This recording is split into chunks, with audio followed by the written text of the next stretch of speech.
Senhoras e senhores, sejam todos bem-vindos. Está começando diretamente da Easy Workspace na Flórida, mais um DR Podcast! Olha a empolgação desse estúdio aqui, gente. Tá barulhinho aí? Eu não tô ouvindo nada. Que isso, cara? O pessoal bateu palma, o pessoal bateu que bom, palma. que bom, que bom. Aplaudiram, Fio? Aplaudiu. Que bom, cara, que bom. Fala, galerinha linda do meu coração. Tô começando agora o meu vídeo do canal assim, amor. Olha aí que beleza, Você viu hein? Que maravilha. E o que eu ia falar mesmo? Não sei. Cara, também não sei. E sejam bem-vindos, galerinha linda do meu coração. E hoje, gente, estamos com quem, amor? A gente tá aqui com o Rogério Silva, cara, que se tornou um líder nosso aqui. Ele vai contar um pouco mais. Eu falei Era que só mais um Silva. Que é isso? Ah lá. Vai, manda, Fio, manda. Era só mais um Silva. Eu não sei a música, eu esqueci. Que Não pode música do mundão aqui mais. Ah, falou. Né? Hoje nós estamos com o Rogério. O Rogério é uma bíblia. Eu falei que ele não gostou muito, mas ele é uma bíblia, não é? O Rogério. O Rogério tem o Rodrigo Silva, que é um cara muito sábio e humilde, e a gente tem a gente tem o Rogério Silva. tão muito inteligente quanto, tão Não, humilde mas quanto. vocês... bom. Põe aqui, ó. Quem empurrou o Quem tirou o microfone? microfone do homem aí? O cara falar, Tá querendo sabotar Deixa aqui, aqui, ver né? você. É. Quanto mais perto de você, mais a sua Melhor? voz fica gostosinha e aveludada para os Alô, nossos alô. ouvintes. Muito bem. Então, vocês estão falando aí de Rodrigo Silva e Rogério Silva, aí vocês estão querendo... É demais pra mim, né? Subi uma régua, hein? cara. O Rodrigo Silva é um cara incrível, né? Adoro ouvir ele, amo. E estamos aqui hoje com vocês. Primeiro, obrigado pelo convite, obrigado pelo prazer, privilégio de estar com vocês aqui. Poder contar um pouquinho da nossa história, nos E divertir que junto. história, gente. E falar um pouquinho de como Deus nos fez cruzar as nossas vidas aqui, Verdade. né? E é isso, um privilégio. Glória a Deus Sim. por isso. Amém. Antes disso, a gente tem que anunciar, obviamente, quem paga a conta da casa aqui, né? Quem fecha a fatura no final do mês pra nós aqui. A gente tá falando deles, nossos patrocinadores. Dê uma moral, tá, pessoal? Você que tá assistindo aí esses episódios, sigam ao menos as redes sociais deles, tá bom? A gente tem a Tio Easy aqui, que é uma empresa de seguros. Eles fazem seguros de todas as naturezas possíveis, desde o seu business até o seguro de vida, seguro do seu carro, seguro da sua casa. Eles cuidam de tudo que é relacionado a seguro pra você, tá bom? É uma empresa muito sólida. E aqui. barato, né? Porque inclusive essa semana o meu seguro tinha vencido, eu falei com eles, o seguro do carro, viu? Isso aí é bom pra vocês aqui, ó, Amanda, Rogério. E, Fazer cara, uma caiu cotação com 100, eles. caiu $100 por mês da cotação que eles Uau. fizeram pra mim. É. Muito bom. E a gente tem seguro de saúde com eles também, que também é super barato. E o atendimento deles é nota 1.000, gente. É. Pode... São muito né? A gente já tá responsivos. com eles há 6, 7 anos. Sim, né? começamos com seguro de carro. E carro é outra coisa que, se você tá aqui nos Estados Unidos, principalmente na Flórida, você precisa de um carro. E para você comprar um veículo inspecionado, bonitinho, que não vai te dar dor de cabeça, não vai te dar o famoso BO, Rogerão. BO. Você tem que ir na Florida Auto Center, cara. Fala com o Antônio lá, porque ele é especialista em levar para você um carro bacana, com um preço excelente, tá bom? Tem muita experiência no mercado aqui e tem acesso ao banco com todos os carros dos Estados Unidos. Então ele vai achar o carro que você quer com toda certeza. E tem uma facilidade para brasileiro também, que não Tem, não facilita para documento. brasileiros É. comprarem. Se você está aqui chegando agora, precisa fazer o seu primeiro investimento num veículo, cara, ter um carro aqui é mais importante que ter uma casa. E quando a gente fala em casa aqui, tem alguém do mercado imobiliário pra gente indicar, meu amor? O Wellington, pessoa. certeza. Caraca, o Wellington é uma pessoa que você pode confiar. Com certeza. O Edson Pessoal é um construtor aqui com mais de 20 anos de experiência nos Estados Unidos. Tá, ele tem... O Fio tá rindo, né, Fio? adora as É, piadinhas. Você acha que é fácil ser casado com a Não, dona, né? peraí, deixa eu só falar uma coisa. O João, meu sobrinho, tá aqui, cara. Isso é de família, né? Mas porque o João tá fazendo umas piadinhas engraçadas. Que agora ele vai ficar no lugar do Fio, né? Sim. E aí ele vai poder falar ali também. A gente vai falar do Tá. Fio mais pra frente. É. Depois a gente fala do Fio. Tá? Não fala não, A gente que eu vou perdeu chorar, o fio da velho. meada aqui. Eu vou chorar, velho. Mas o Wellington Pessoa é um especialista em imóveis de alto padrão, principalmente. Ele também é um grande mentor. Se você está querendo entrar no mercado de construção aqui nos Estados Unidos, é o cara certo para você conversar.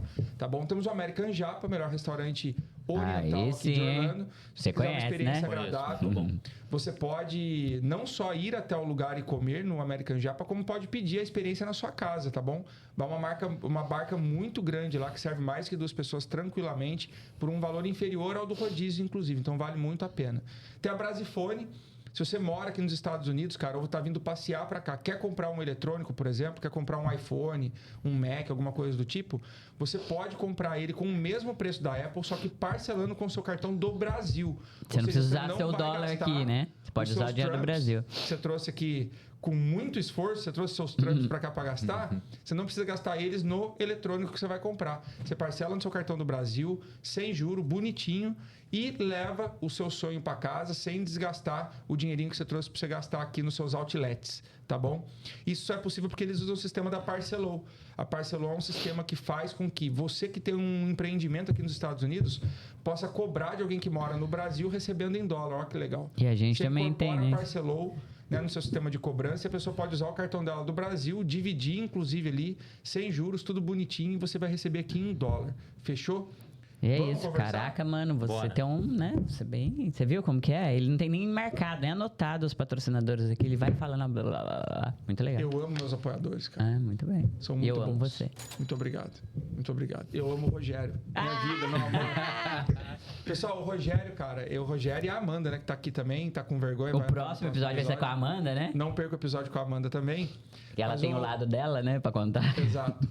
O Rogério, cara, ele é um dos líderes que nós temos hoje na nossa caminhada espiritual aí. É um cara que, junto com a Amanda, chegou e agregou muito na nossa vida. Eu queria, Rogério, que você se apresentasse pro Eles pessoal.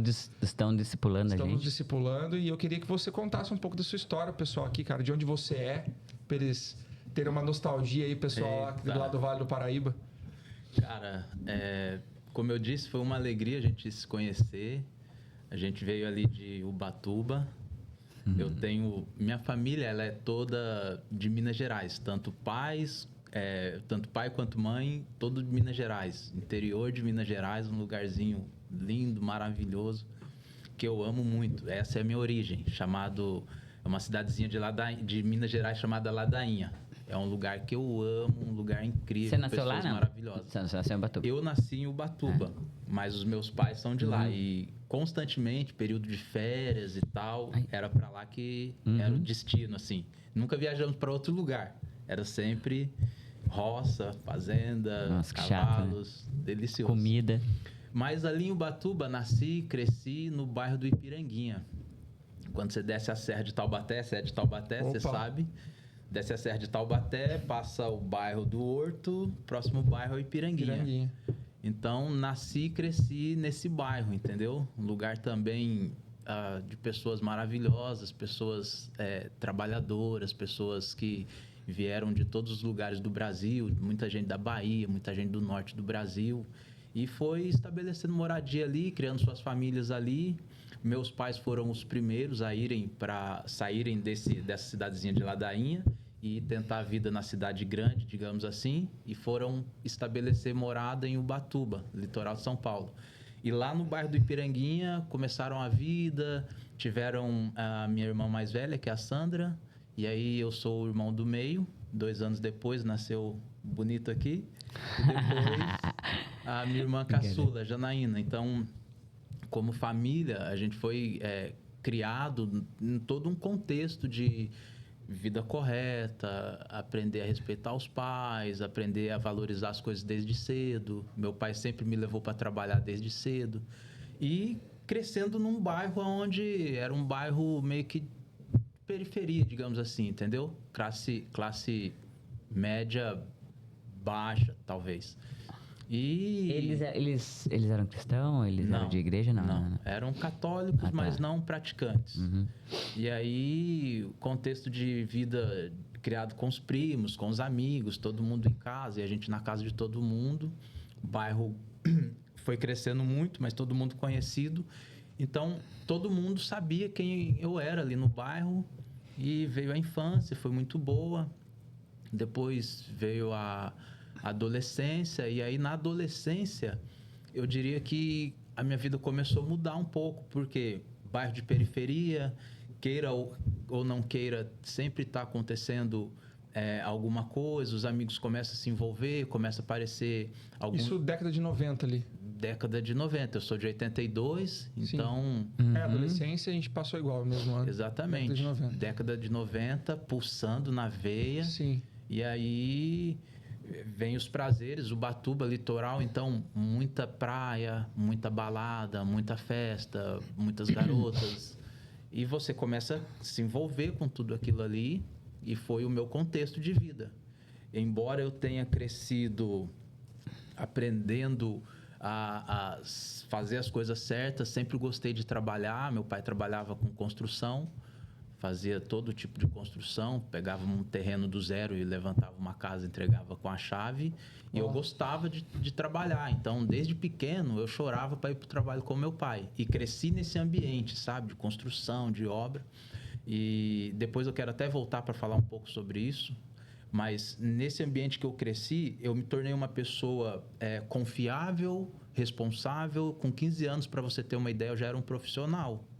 Colocava pisos e azulejos nas casas e tal. Meu pai deixava tudo marcado o que era para eu fazer e eu fazia.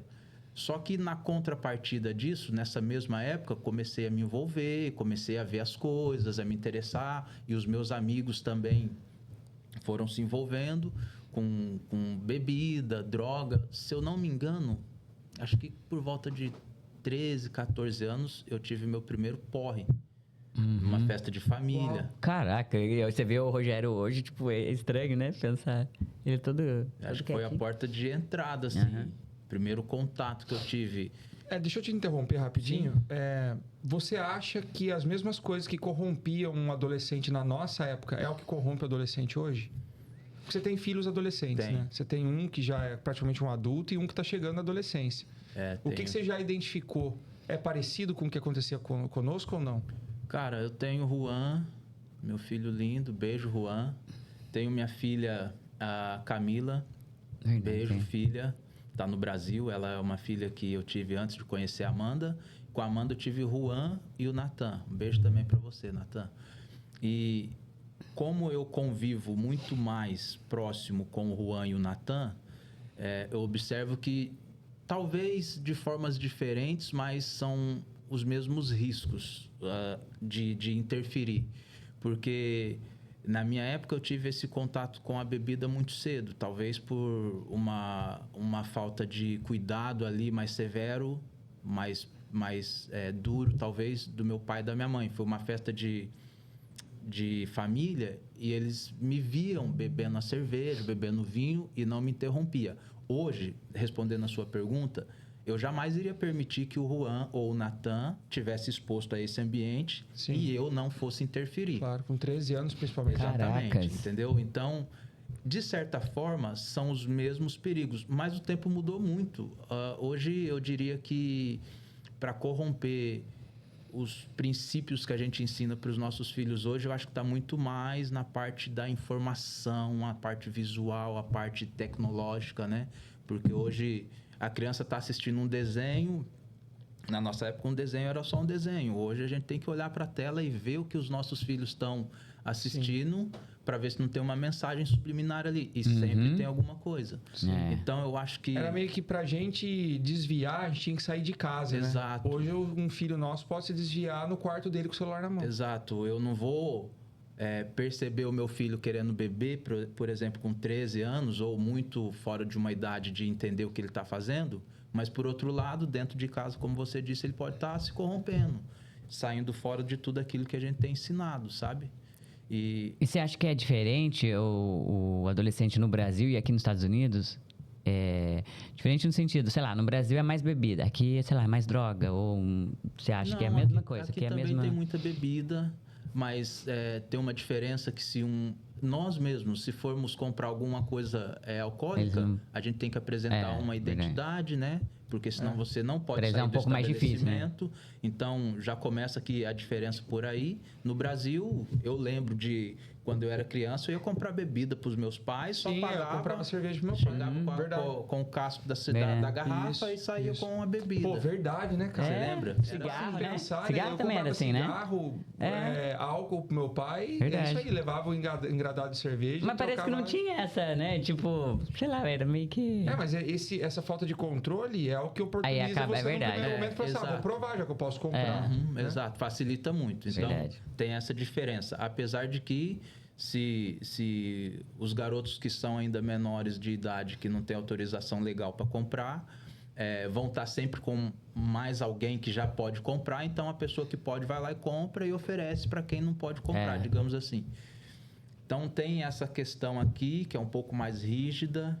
mas eu acho que tem, da mesma forma, principalmente nas escolas, muita exposição, principalmente com droga. É muito comum o Juan relatar pra gente situações, sabe, que acontecem nas escolas. Então, tem também, apesar de ser um lugar seguro, apesar de ser mais, ter um critério maior de controle. Mas ainda assim, tem. É claro que se eu olho o meu contexto de realidade, de onde eu fui criado, numa periferia, num bairro de periferia e tal, era muito maior. O Brasil, num todo, é assim. Então, eu acredito que no Brasil tem essa facilidade. Sim. E isso foi um dos fatores, eu estava até conversando com a Amanda sobre isso, que me levou a me envolver. Como eu estava dizendo, a primeira experiência foi com bebida muito cedo. Foi uma porta de entrada, assim, muito cedo. E depois disso, as coisas foram acontecendo. Eu, como eu disse, com 15 anos, eu já era um profissional mesmo. Eu já tinha uma responsabilidade, uma confiança dos meus pais. Então, essa confiança e essa responsabilidade que eu tinha fazia com que eles depositassem em mim uma certeza. Ele não vai corromper aquilo que eu ensinei para eles. E nesse período eu comecei a desenvolver um duplo comportamento.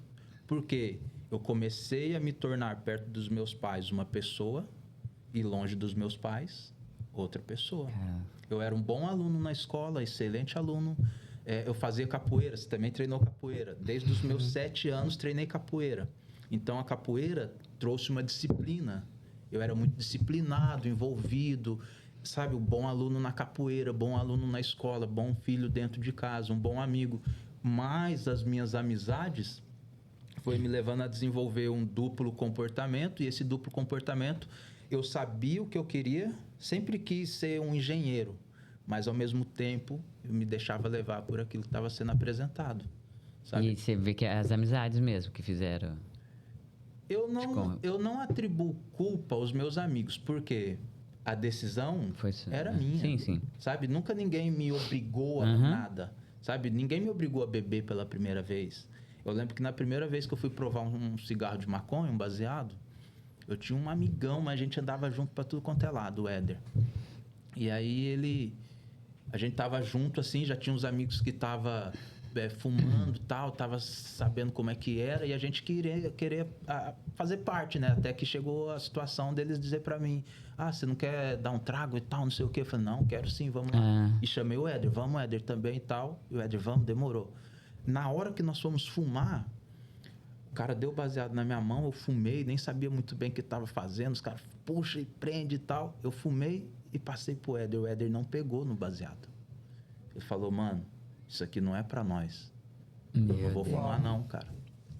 Isso aqui, ele virou para mim e falou para mim: Rogério, isso aqui não é para nós, cara. E os amigos na volta assim: pô, mano, vai amarelar e tal, não sei o quê. E ele falou: não vou fumar. E não fumou. E saiu fora, entendeu? Caraca. Então, essa personalidade fez dele uma pessoa que não se envolveu com drogas, que não se envolveu com criminalidade, que não corrompeu os princípios que os pais dele ensinou. E eu não tive isso, entendeu? Porque meus primos estavam usando, eu tinha tios meus nessa situação que estavam usando, entendeu? Então, pessoas que têm algum lugar no nosso coração... Com alguma autoridade? Não digo nem autoridade, mas pessoas que têm uma amizade da sua parte, que têm uma confiança da sua parte... Um convívio, ela influencia nas suas decisões. Sim. E aí o Éder falou: não vou fumar. E eu fumei. E aí comecei a fumar e tal. De momento, eu nunca quis assim, vou fazer isso todo dia e tal. Lá no meu íntimo, eu sabia, cara, eu não devia estar fazendo isso aqui. Eu sempre fui um cara, por conta da capoeira, sempre fui esportista, sempre gostei de esporte, praticava capoeira, todos os esportes que tinha na escola eu estava envolvido. Então, na minha mente, dentro de mim, eu dizia: cara, eu nunca vou me envolver com drogas. E naquela época, existia campanhas, trabalhos, semanas de conscientização. Isso, nas escolas. Então, era muito forte isso. Prevenção contra AIDS, drogas, bebidas. Não é por falta de informação, sabe? Apesar de todas essas coisas ser muito forte dentro de mim, eu me deixei levar. O que você acha que seduz um cara pra ir pra isso, cara? Você acha que é a vontade mesmo, é a sensação da droga em si, do álcool em si? Ou é o que isso agrega de status pro cara perante o grupo? Porque Pra ele fazer parte, como ele falou, né? Ele queria fazer parte, acho que eu percebo que é muito assim, tipo, pô, Rio de Janeiro, o fio tá aqui, não vai me deixar mentir. Existe uma parada da menina gostar do malvadão. Gostar do cara que já é meio que do crime, né? Eu vejo muito relato disso quando eu vejo entrevista do pessoal falando que as meninas gostam do cara que é bad boy, o cara que é malvado, o cara que é bandido e tal. Você acha que um pouco, principalmente em periferia, faz com que a pessoa... Pô, se eu não fizer parte disso aí, eu não vou ser visto, não vou ter amigo, não vou ter meninas à minha volta e tal. Você acha que é um pouco disso? Muito, muito disso. Todos nós precisamos nos sentir aceitos nos ambientes onde a gente está inserido. Imagina você chegar num lugar onde tá todo mundo trocando ideia e tal, e você, patinho feio do rolê, ninguém cola com você, ninguém te vê, ninguém te olha. Então, às vezes, na maioria das vezes, para que a gente se sinta inserido, você vai se submetendo àquilo que a galera tá fazendo, porque você quer estar naquele meio. Então, eu acredito sim que para a gente se sentir aceito, para ter esse lance do status, para você estar em um lugar onde as pessoas olham para você e dizem, pô, o Rogério é dos nossos e tal, não sei o quê, o Rubens é dos nossos, tá colando com a gente, tá mandando bem, tá fazendo o que a gente faz. Isso conta muito, isso interfere demais, sabe? Essa questão de querer esse status. Eu sou aceito no grupo, no bando, na manada. E isso foi, assim, acerta em cheio no meu caso, porque é o que eu queria. Eu queria... É muito louco, porque é um pensamento de duas mãos, de duas vias. Porque ao mesmo tempo que eu sempre trabalhei, fui bom garoto, bom aluno e tal, eu sempre quis me tornar um engenheiro civil. Porque no meu contexto, onde eu ia trabalhar com meu pai desde muito novo, eu via os engenheiros. Os caras chegavam num carro legal, trabalhava sem fazer força com pá, com enxada, com nada disso. Ganhava bem. E tinha esse status. Pô, o engenheiro chegou aí, o engenheiro não sei o quê, o arquiteto isso, o arquiteto aquilo. Então, eu cresci sabendo, eu quero ser isso aí. Era uma via. Por outro lado, eu cresci num bairro de periferia, onde os meninos que estudavam comigo, que ia pra capoeira comigo, que jogava bola comigo, tava sempre falando das menininhas que tava beijando, do rolê que fez no fim de semana, e os caras mais velhos contando as histórias dos rolês que eles faziam, das fitas que faziam, numa gíria, né? Às vezes alguém não vai entender, mas o cara chegava e falava, pô, meti uma fita ontem, não sei o que e tal, e o cara ficava contando aquela história, e a gente ali naquele meio ouvindo. E o cara tava falando de um roubo que ele fez, de um assalto que ele fez, de um furto que ele fez, entendeu? Meio que se orgulhando disso, Isso, né? exatamente. Era exatamente isso. Então, essa narrativa construía em nós, que estava ouvindo, um desejo. Despertava em nós uma curiosidade. Porque o cara tava... Você lembra de uma parada chamada Walkman? Lógico. Então... Eu era louco pra ter um. Walkman, o que é o Sim, Walkman? Walkman era um... Tipo de ouvido? tocava um CDzinho. Tá. Não, o Walkman era de fita. O Walkman era de fita. Walkman, Era- O Discman, o Discman que era Pode verdade, crer, cara. O o Walkman cara era de chegava fita, com um mano. Walkman de fita e aí tava ouvindo um som ali. Daqui a pouco chegava Tem o nada outro. a ver o nome, né, velho? Walkman. Daqui a pouco chegava o outro com o Discman. E aí, pá, apertava assim, abria. E aí ele tirava o CD. Pô, mano, tô ouvindo esse CD aqui. Aí era só o Racionais, só esse tipo de Sim. som. Entendeu? Então, a gente que não tinha nem um Walkman, nem um Discman, olhava, os caras que tava metendo fita, tava com essas paradas. Entendeu? O cara chegava com tênis Nike, com New Balance. Aqui você vê, sei lá, $30 um tênis desse. E pra nós, na nossa realidade, por mais que eu trabalhasse...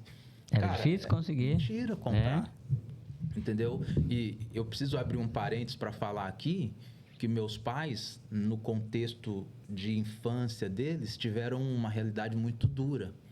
Então, na contrapartida disso, eles queriam oferecer para nós todo o conforto que eles não tiveram. Então, eu ia para a escola com o uniforme da escola, com mochila, meus amigos iam com a sacolinha de plástico.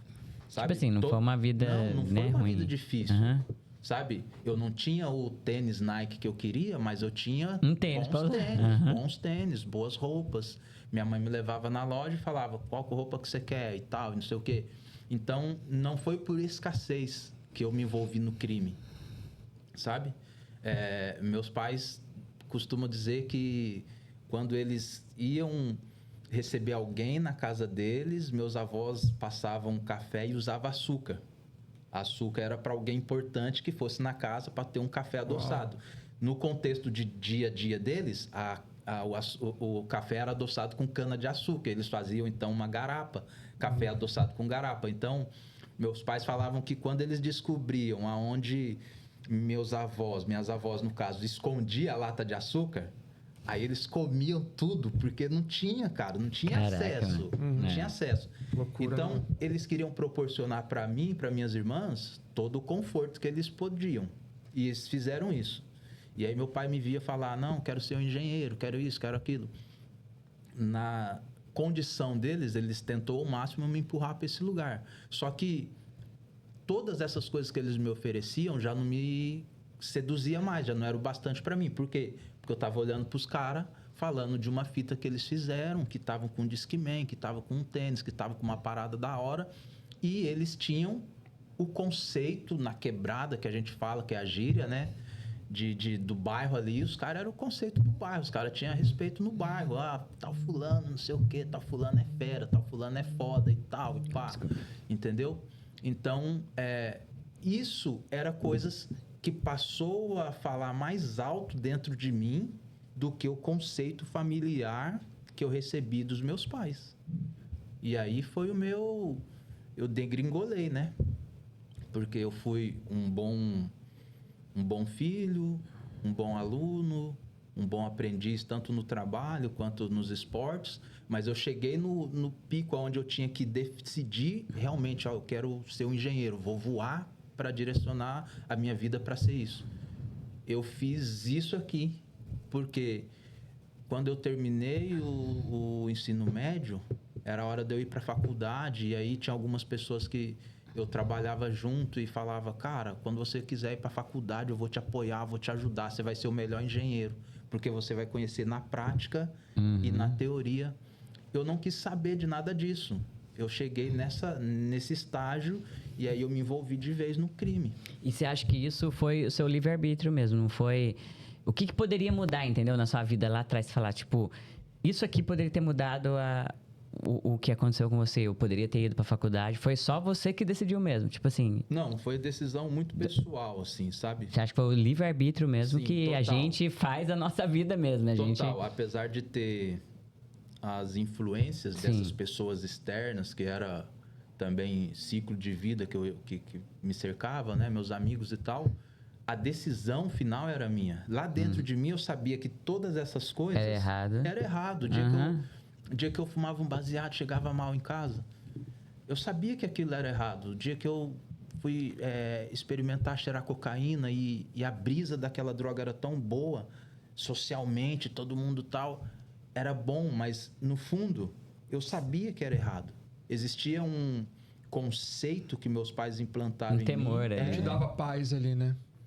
E aí isso foi perdendo peso, essa voz do meu interior que sabia que era errado, não era forte o bastante para falar, cara, você não pode fazer isso. Você foi meio que acostumando com o que você estava vivendo. Exato, era o que eu queria, entendeu? À medida que eu fui crescendo, me envolvendo, eu fui tendo esse respeito, esse respaldo dos amigos, esse reconhecimento do bairro. E os seus pais não perceberam que isso estava mudando o rumo? De certa forma, eles perceberam, mas demoraram para perceber por conta do duplo comportamento. Ah, tá. Porque Perto você deles, conseguia fazer perto. Eu era uma coisa, um menino de ouro. Loucura. Entendeu? Isso, né? A gente tem que abrir o olho mesmo, cara. Ó, João perto da gente aqui, mano, é bonitinho, é? Isso é um alerta Tá ouvindo, né, para João? nós, quanto pais. Eu tô sabendo que ele tá usando creatina, velho, escondido. Tô de olho nisso aí, João. Se for dar underline, pode, né, mano? Muito bom. Então, Cara, mas é nós, muito, assim, vendo você falar, a gente fica, assim, muito ligado, porque eu quero saber mais, sabe? Aonde foi que começou? Pra gente ficar esperto com os nossos filhos, né? Isso aí é um alerta pros pais e pra assistir mesmo. O que né? um pai tem que tomar cuidado quando notar de comportamento com o filho, cara? Você que passou por isso, você teve que fazer isso. Eu acho né? que a linha da comunicação muito aberta, muito transparente é o melhor caminho. O Juan tem 18 anos e a gente construiu com o Juan uma comunicação muito, muito aberta. Mas a gente cometeu erros com o Juan. Às vezes, nós como pais, tenta falar para o filho assim, cara, você não pode fazer isso aqui tá errado e tal e tal. Eu ainda faço isso até hoje. Mas a maneira com que você faz isso faz toda a diferença, porque eu ainda estou desenvolvendo isso, deixar bem claro. A maneira de ouvir os filhos, a maneira de ouvir o porquê que ele está fazendo isso, sabe? Eu vejo que em algum momento, meu pai, minha mãe deve ter percebido a minha mudança de comportamento. Pô, você não fuma, daqui a pouco sua roupa aparece com cheiro de cigarro. Uhum. Pô, você não fuma, daqui a pouco só a ponta dos dedos, os meus pais estavam comigo, sentava na mesa, fazia coisas comigo, a ponta do dedo amarela. Se começa a fumar um baseado, os dedos vai ficando amarelo, porque o baseado vai amarelando sua mão, vai chegando na ponta. Cheiro também, o cheiro que você falou, né? O cheiro é bem... Então, o pai, ele precisa estar atento aos sinais, porque por mais que eu tinha dupla personalidade, eu não digo nem personalidade, mas era mais um duplo comportamento. Eu não tinha como eu esconder os sinais. Eles percebiam. E aí, talvez, foi aonde os meus pais pecaram mais comigo. Porque, ao perceber, não tiveram a linha de comunicação tão clara para alcançar o meu interior e dar voz, fazer com que aquela consciência familiar que eu tinha se tornasse mais alta do que o conceito do bairro onde eu estava vivendo. Sim. Entendeu? Então, essa comunicação clara, entendendo o filho, vai fazer diferença. Por mais que o pai chegue para o filho e diga, filho, você não pode se drogar, você não pode se prostituir, você não pode isso, isso e isso. Mas se ele ouve o filho, se ele procura entender o porquê que o filho está fazendo aquilo ali, de repente o filho já está num quadro de dependência, e ele começa a tentar compreender, a chance dele ter sucesso para tirar o filho disso é muito maior do que simplesmente chegar e falar... Falar que não pode, mas não fala o porquê, né, que não pode. Tipo assim, nem entendeu o porquê que ele tá fazendo isso. O que está acontecendo? Onde eu estou falhando? O que faltou? E eu não estou nem aqui querendo pôr uma culpa sobre os meus pais, porque dentro daquilo que eles tiveram, fizeram como família, fizeram fazer, o máximo, entendeu? Meus pais não são os melhores pais do mundo, não são perfeitos, mas são os melhores pais que eu poderia ter, sabe? Então, assim, nós como pais precisa ter uma clareza dessa linha de comunicação com nossos filhos. Eu tenho... A minha filha vai fazer 22 anos. E hoje nós nos falamos muito pelo WhatsApp. E eu falei muito com ela, porque como ela era uma filha que eu não tive relacionamento de casado com a mãe dela, nós não tivemos convívio. E em muitos anos eu deixei de me comunicar com ela, dando um feliz aniversário. Não é que eu não sabia o dia, eu esquecia, entendeu? E eu não priorizava isso. Então, a linha de comunicação com ela hoje é muito clara. E hoje, ela na maturidade já de uma mulher feita, e eu num pouco mais de maturidade quanto pai, quanto homem, quanto pessoa, consigo ter uma comunicação com ela muito clara. E isso facilita o nosso relacionamento. Apesar de todas essas coisas que aconteceu na infância dela, da minha ausência total, minha irresponsabilidade total com ela, ter uma comunicação muito aberta com ela, chegar e falar, filha, me perdoa por isso, eu reconheço que eu errei nisso, que eu falhei nisso, nos traz uma comunicação, uma amizade, uma satisfação em nos falar que excede qualquer falha que eu tive lá atrás. Então, eu diria para os pais que têm seus filhos adolescentes, pré-adolescentes e adultos, procure ter uma comunicação clara com os filhos. Normalmente... Sem julgamentos na permissiva, né? Eu percebo muito isso, porque assim, a tendência da gente com o envelhecimento e o nosso amadurecimento é saber que algo não pode e tentar colocar o não pode na frente do ouvir, É. né? Não pode. Então você não dá nem a abertura dele contar o porquê ele chegou Por que ali. você tá fazendo você isso, né? esquece Vai, tipo, que você já fez Verdade. também, que você Exato. passou por aquilo. Exato. É né? muito louco isso. E aí é meio que como se você desse a oportunidade dele entrar no assunto para conduzir ele a pensar que não pode, ao invés de dar a ordem de que não pode, gerar nele um bloqueio do tipo, pô, não posso nem falar com meu pai e minha mãe sobre isso. Já dá fala pra que não falar. pode, Porque não dá. Ele não É. vai deixar eu explicar, não vai deixar não ouvir meu ponto de Verdade, vista, né? tem razão. E é um exercício isso. É. Porque às vezes o pai, na melhor das intenções de corrigir e botar o filho numa direção que vai fazer bem para ele, a gente erra por conta disso, sabe? E aí, uma das coisas que deixa a linha de comunicação muito clara é você chegar pro teu filho ou para qualquer outra pessoa que você cometa um erro e falar, cara, onde foi que eu errei para você? Onde que eu tô falhando? E a linha da comunicação aberta e clara começa no reconhecimento dos meus erros. Sabe? Filho, onde foi que eu me ausentei, que você sentiu a necessidade disso? Onde foi que você teve uma pergunta que eu não consegui responder? Sabe? Eu converso com o Juan muitas vezes e repetidas vezes eu falo para ele, filho, o pai já errou muito com você e muito provavelmente vamos errar de novo. Mas tudo que eu faço é tentando acertar. Mas, cara, me ajuda, me fala onde você vê que eu errei, sabe? Onde você se sentiu mais ofendido, onde você se sentiu mais exposto, onde você se sentiu mais até mesmo traído, porque às vezes a gente comete erros traindo aquilo mesmo que a gente ensina para os filhos. Você fala para o filho assim, ó, na hora que você estiver no meio das pessoas, não fica falando das nossas coisas internas da nossa casa. E daqui a pouco você está falando do seu filho. Esse verdade. menino isso, esse menino aquilo. Você está traindo aquilo que você mesmo ensinou. Sabe? Então, você começa a reconhecer o erro, já te coloca num lugar de igualdade com seu filho. Tira a gente desse lugar de autoridade pai e já reduz a gente a um lugar de uma pessoa comum, que também erra, que também acerta, que tem suas inseguranças. E eles percebem desde pequeno, né? Tipo, se você faz, você fala pra ele não fazer, você faz na hora, né? Tipo assim, sei lá, só um exemplo. O Rubens tinha falado pro Logan, a gente fala pra não mentir, né? De jeito nenhum. E o Rubens tinha falado pro Logan que a gente ia na casa da Gabi, lá do Davi. E aí, no meio do caminho, eu falei, amor, não dá, né? Não sei o que e tal. Meu, tá tarde e tal. Daí ele falou, é verdade, não sei o que. Daqui a pouco, o Logan viu que a gente tava falando que não ia. Aí ele falou assim, papai, você mentiu pra mim. Meu Deus, né? Aí naquela hora, o Gomes falou assim, não, mas a gente não mente aqui. Ele falou, mas você mentiu, você falou que ia na casa do Davi pra mim.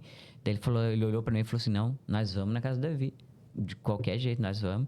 Aí ele falou, não admito meu filho falar que eu tô mentindo, não posso passar isso pra ele, sendo que a gente fala, né? A gente fala que não mente, aqui a gente não mente, então ia ficar isso na cabeça dele.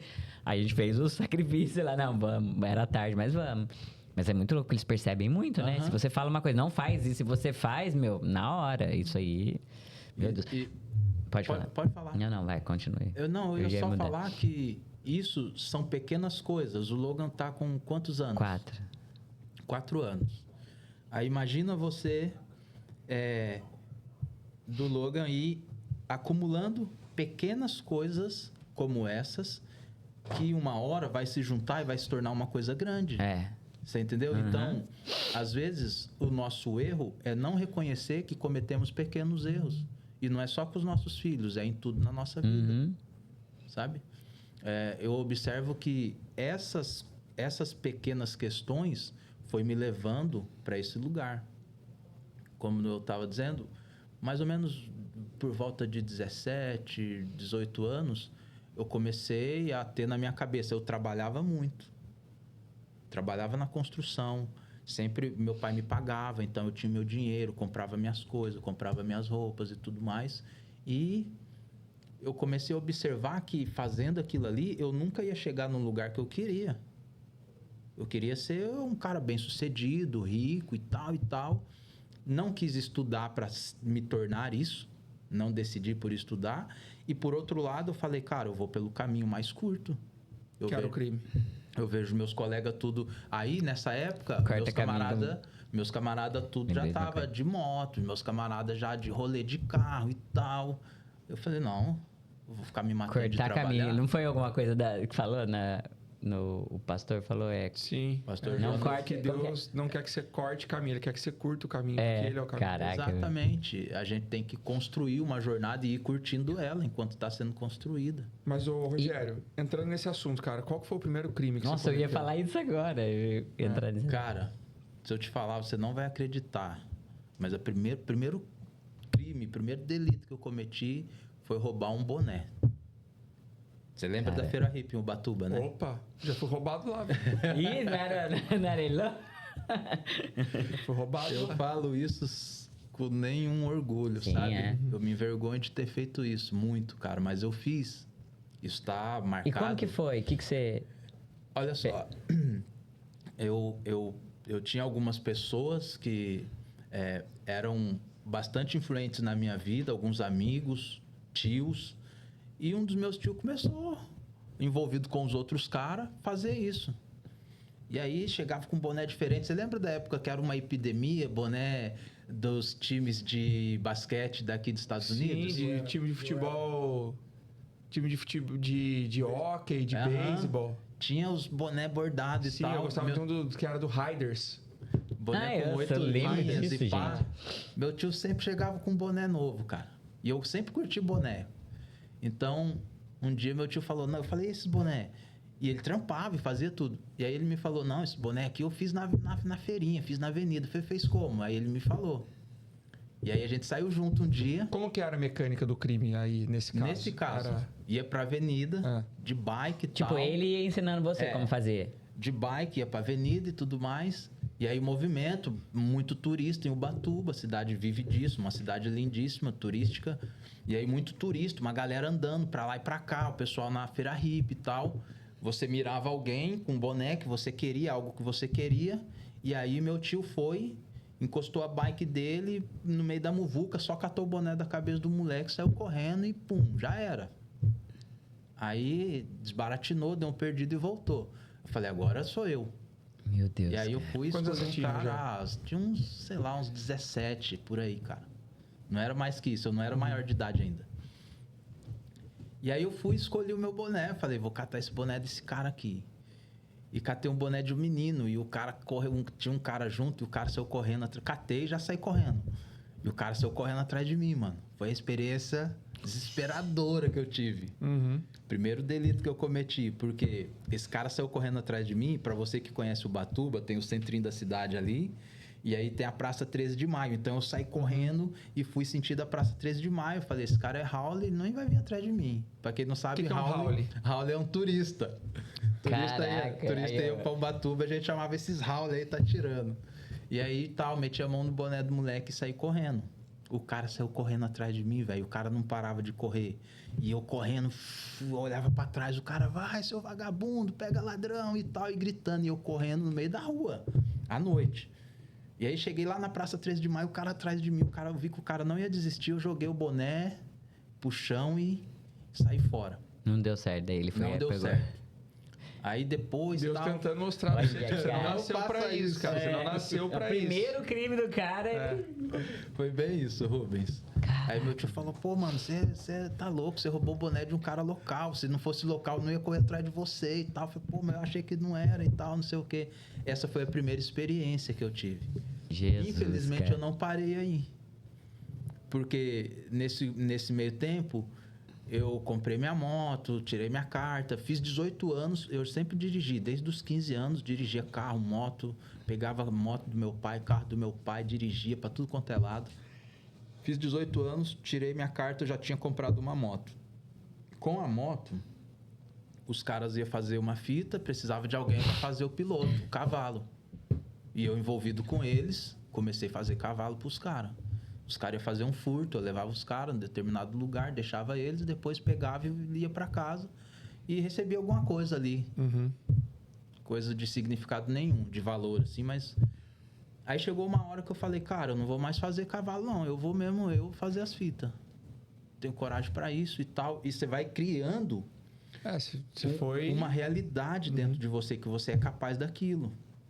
E isso entra através de música, porque só ouvia rap, Olha só, cara. Racionais, Viu? Sabe? Músicas que faziam apologia ao crime. Isso Caraca. tudo ia me colocando na cena. Então, realidade. naquela Olha cena. Então, aquela cena de que eu ia cometer um assalto, fazer um furto, ia sendo construída dentro de mim. Hoje, olhando da onde eu estou para todo esse cenário, eu consigo ver que tudo isso foi construir nesse cenário. E chegou uma hora que eu falei, mano, agora é a hora de fazer a cena. E aí eu comecei.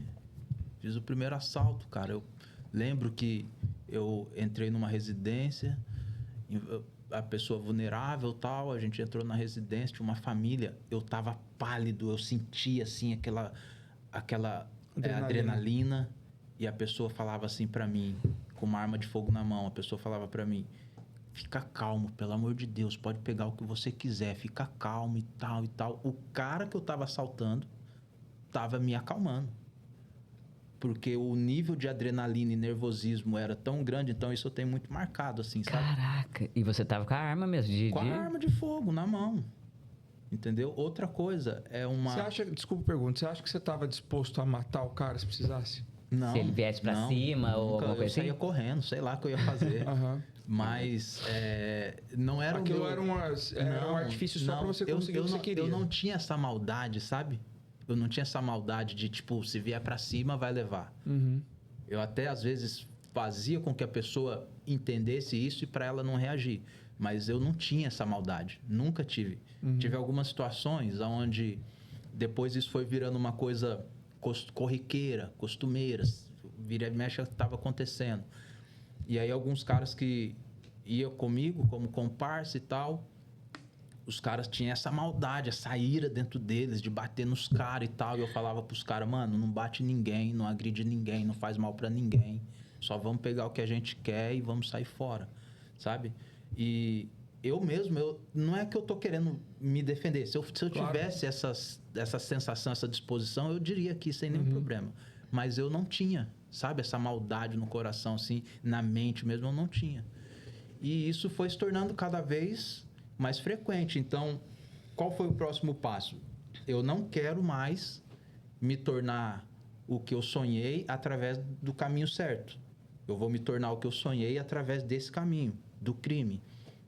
Nesse ponto, meus pais já viam chegar com dinheiro em casa, eu já não trabalhava mais constantemente com meu pai, eu já começava a ter sinais muito claros das coisas que eu tinha, que não tinha condição de eu ter o que eu tinha trabalhando, sabe? E eu já nem estava trabalhando mais. Então, meus pais começaram a ter duas opções. Ou eles iam fingir que não estava acontecendo, ou eles iam... perguntar não. Iam me colocar contra a parede. Falar, não aceito que você faça isso e tal, e ia me confrontar mesmo. E eles não fizeram isso. Por muito tempo, eles foram... E as pessoas viam, né? Envolvido nas esquinas onde estava vendendo droga, estava sempre envolvido, estava sempre... Minha mãe chegou a um ponto de achar caroço de maconha, de coisas que a gente estava fazendo, usando, vendendo, envolvido já na criminalidade. E ela não falou nada? Falava, o que é isso aqui? Falava, mãe, isso aí é meu. O que a senhora fez? Onde... Sabe? E nesse nível. E aí não tinha um confronto. Olha aqui, ó. Se eu me ver numa situação dessa, eu não tenho dúvidas. Eu vou falar pro meu filho, pra minha filha, ó, ou você muda de vida, ou eu não te aceito com esse estilo de vida aqui dentro. Não, jamais vou te aceitar aqui dentro. Só que, por outro lado, eu imagino que minha mãe e meus pais ficavam com medo de me empurrar de vez pro crime, né? Então, ia tentando, e as pessoas falavam para eles, e eles não acreditavam, mas já sabia que estava acontecendo, até que aconteceu o inevitável. Eu fui preso. E como que foi esse roubo seu que você foi preso? Cara, no dia que eu fui preso, tinha uns caras, os parceiros que eu andava com eles já... Fazia tempo, cometendo todo tipo de crime, de Quantos assalto. anos fazia que você estava nessa? Isso já fazia já mais de 18 para 24 anos, fazia uns 5, 6 anos. Você estava nessa? Que eu estava nesse rolê, assim, nessa mentalidade. Aí meus pais já não me reconheciam mais, sabe?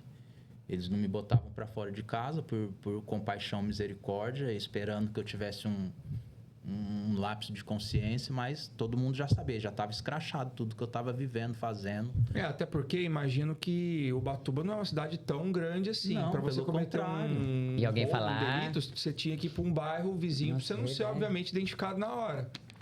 Mas era inevitável que as pessoas em algum momento te reconhecessem, soubessem quem você era, né? Cara, as pessoas que a gente cometia esses crimes eram normalmente turistas. Que nem sabia, entendeu? né? Não sabia quem era. O cara tá numa casa Mas alugada. verdade. a gente ia para os bairros, a gente morava num bairro de periferia, pobre. Então a gente pegava carro e moto, ia para os bairros ricos, das mansões, entendeu? E eu conhecia muitos lugares de mansões, porque eu trabalhava nelas. Conhecia como entrava, como sabia tudo. E aí eu ia para esses lugares e lá a gente cometia os crimes e voltava para casa. A polícia começou a ter retrato falado, descrição nossa, então, e sabia que ouvinha do Ipiranguinha, os caras, ouvinha da Estufa, dos bairros mais pesados assim na criminalidade. Então os caras vão montando o quebra-cabeça. Chegou uma hora que a polícia vinha de perseguições atrás da gente, a gente fazia assaltos e a polícia estava em cima, e a gente, nas perseguições, a gente começava a dar perdido na polícia, eu pilotava moto e pilotava muito, e dava perdido na polícia e ia embora. Tal, se sentiu o herói. A polícia, chegou um ponto da polícia enquadrar a gente, sei lá, dias depois assim, e falar assim, ó, tal assalto, eu sei que vocês estavam, eu sei que era você, Rogério, que estava lá. Mas eu não quero te pegar aqui e te forjar. Eu quero te pegar na cena do crime, que você vai ver o que eu vou fazer com você.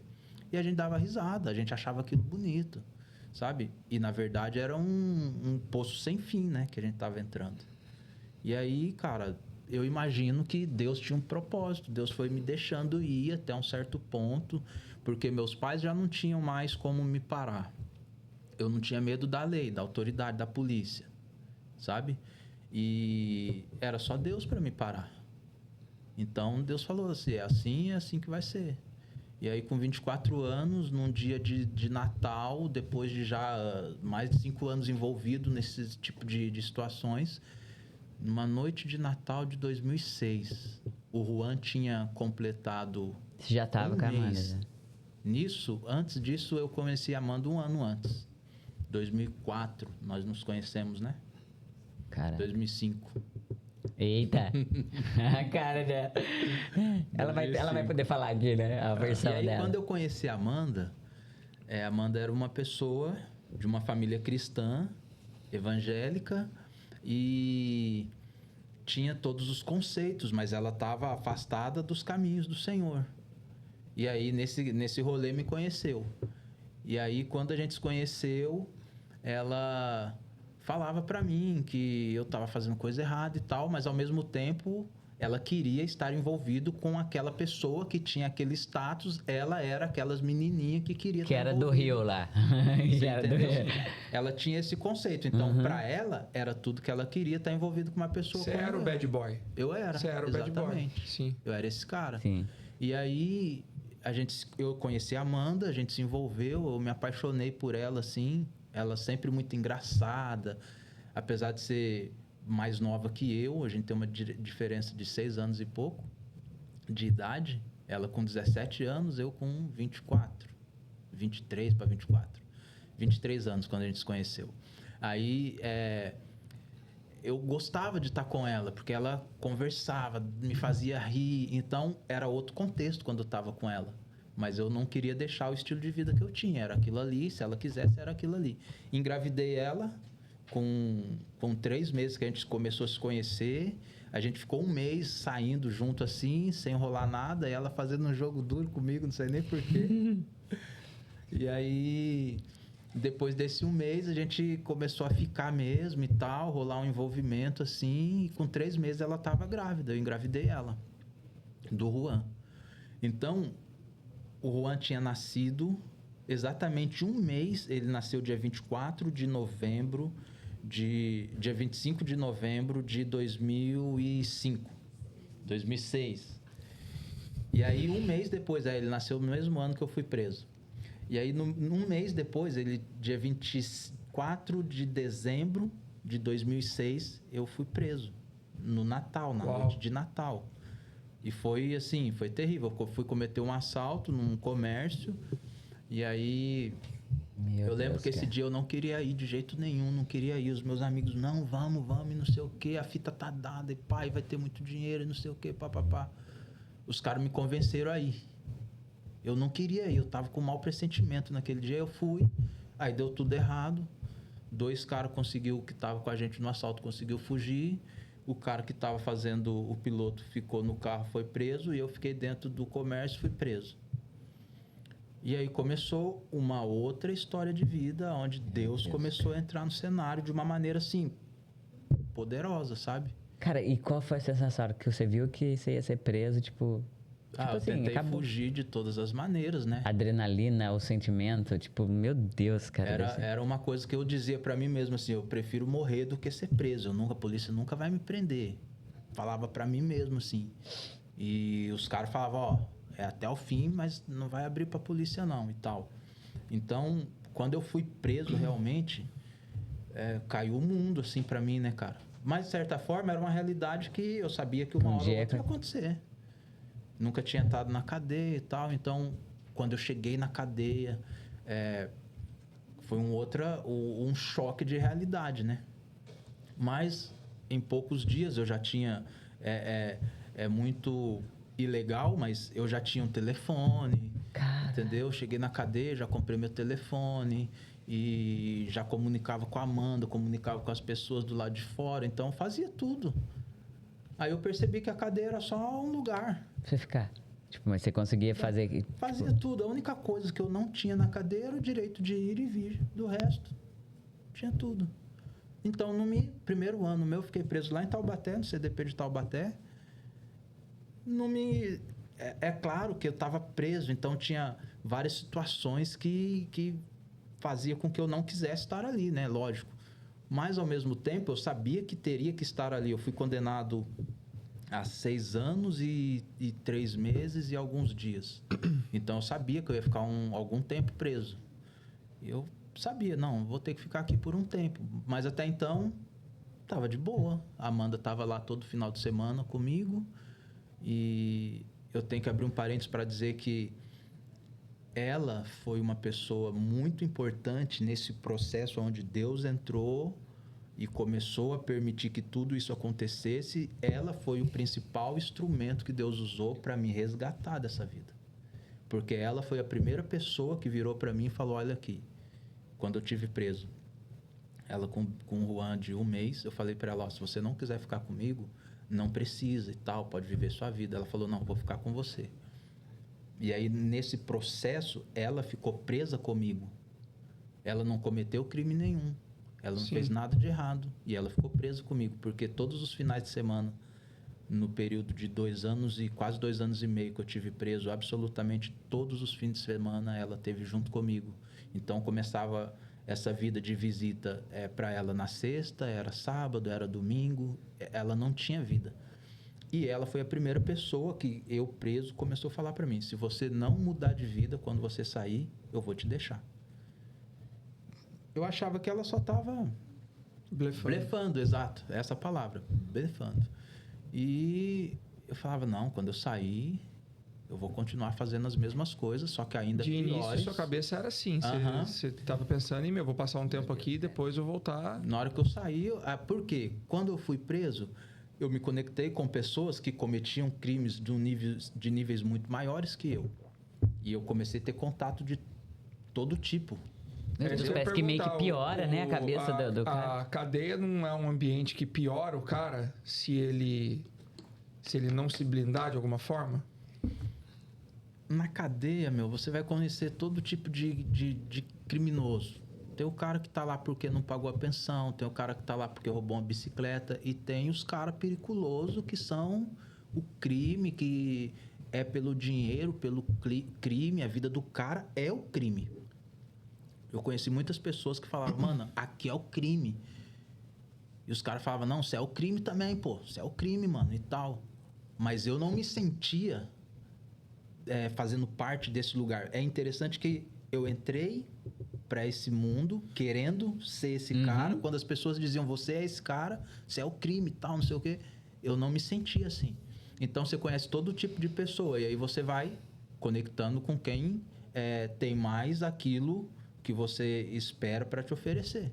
Então, eu fui conectando com vários tipos de pessoas. Só que, ao mesmo tempo, no mundo do crime tem um ditado que é o seguinte: sentimento do vagabundo está na sola do pé. Ou seja, frieza total, não tem sentimento.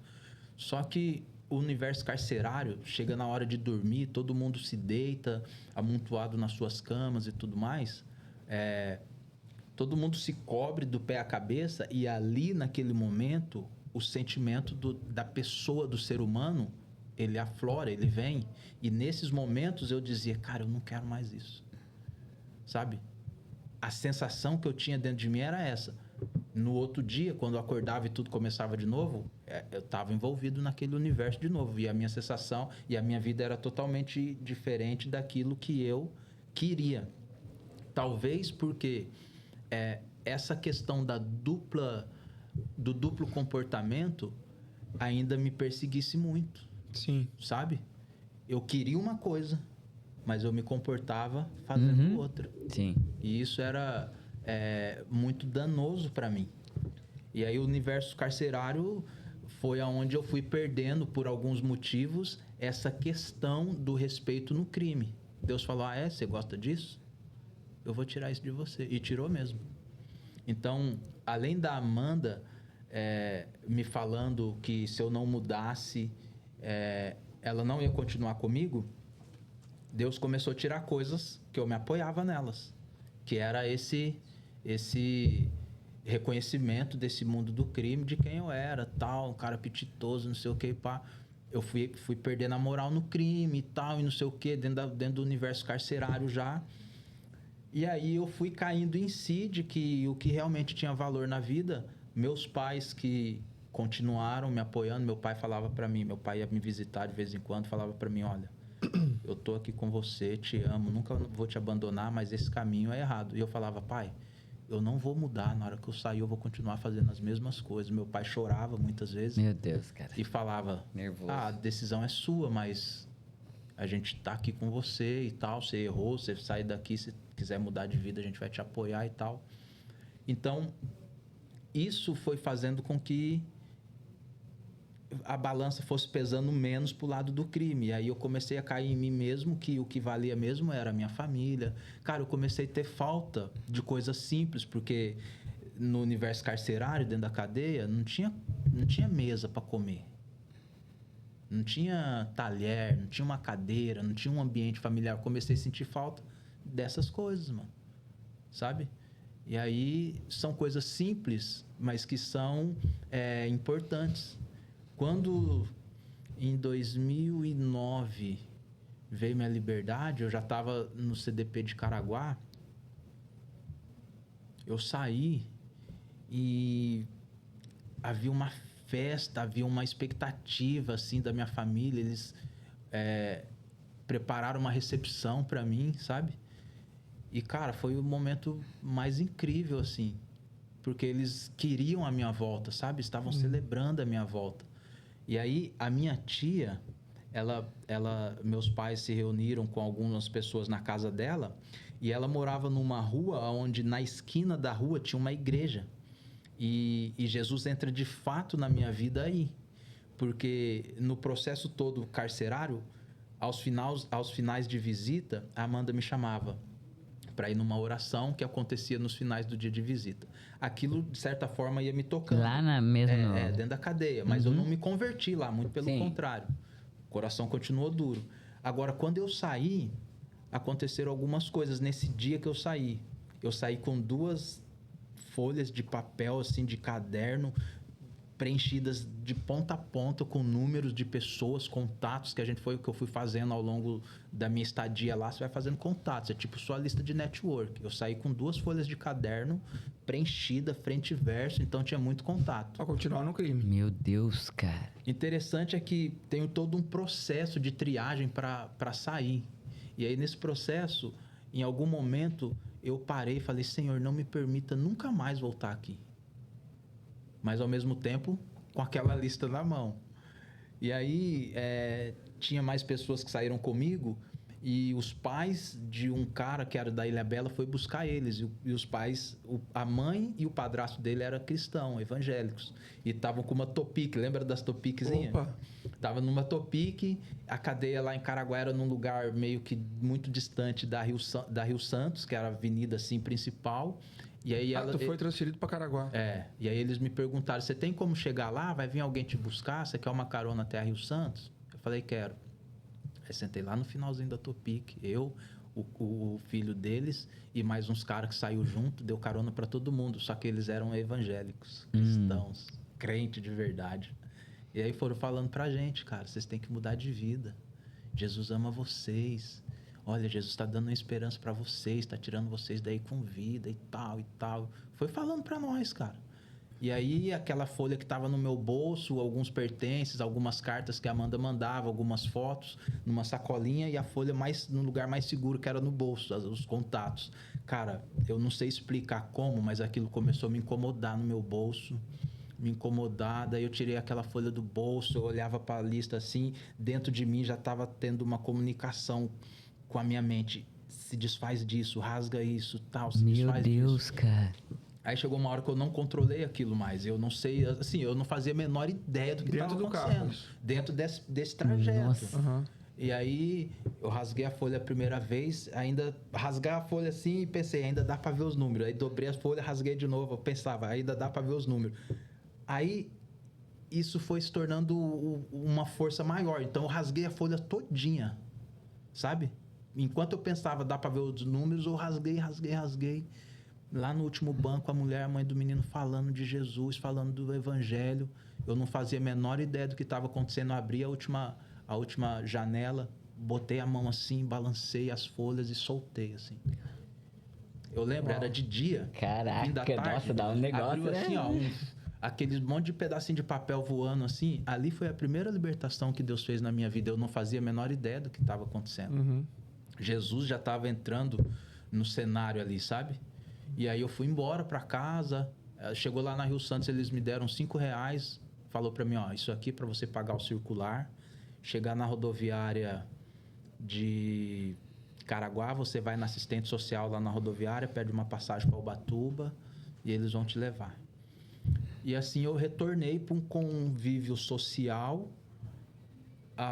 Eu cheguei na casa dos meus pais, abracei a Amanda, abracei meus pais. E aí eles disseram, vão lá na casa do seu tio, porque o pessoal tá te esperando lá. Então eu fui. E aí, na ida para casa do meu tio, foi a minha segunda experiência violenta com Deus. Porque na esquina da casa do meu tio tinha a igreja onde eu me converti.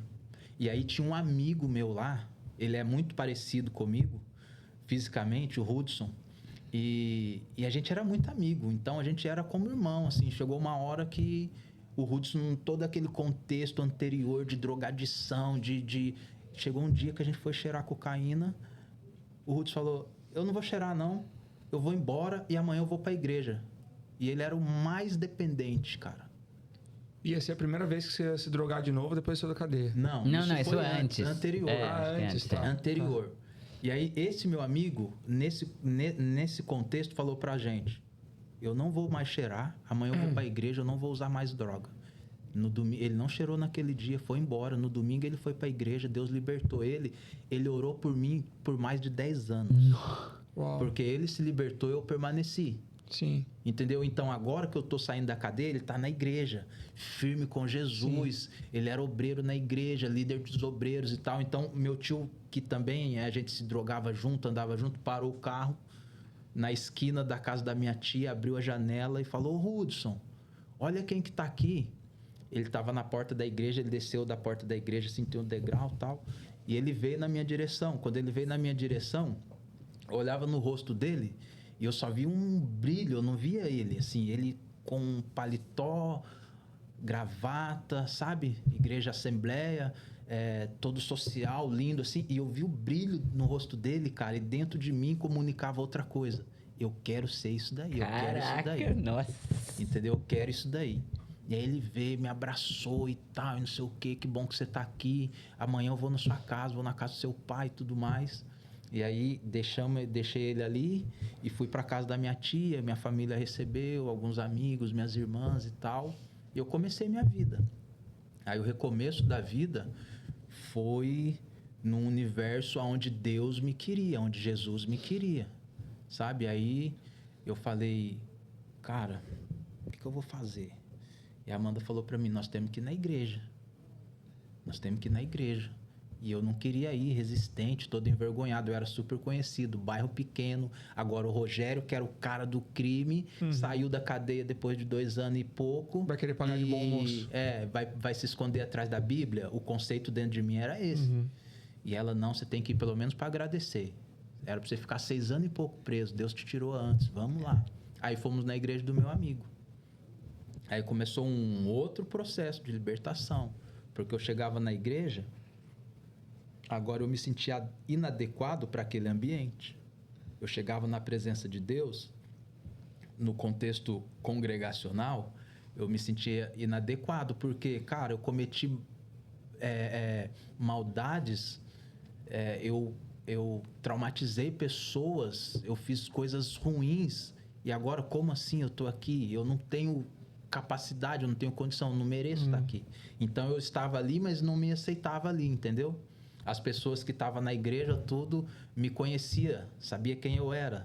Então todo mundo meio que pé atrás comigo também, porque natural, eu fiz com que elas tivessem esse conceito a meu respeito. Sim. Entendeu? Então existia um conflito.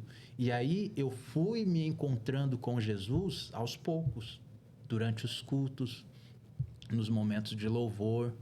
O louvor vinha, a melodia vinha da música, as letras da música vinha, tudo aquilo ia me pegando. Da mesma maneira que a música lá atrás me pegou com aqueles rap, apologia ao crime, papapá. Agora o Senhor está me pegando, usando o mesmo mecanismo. Sim. Sabe?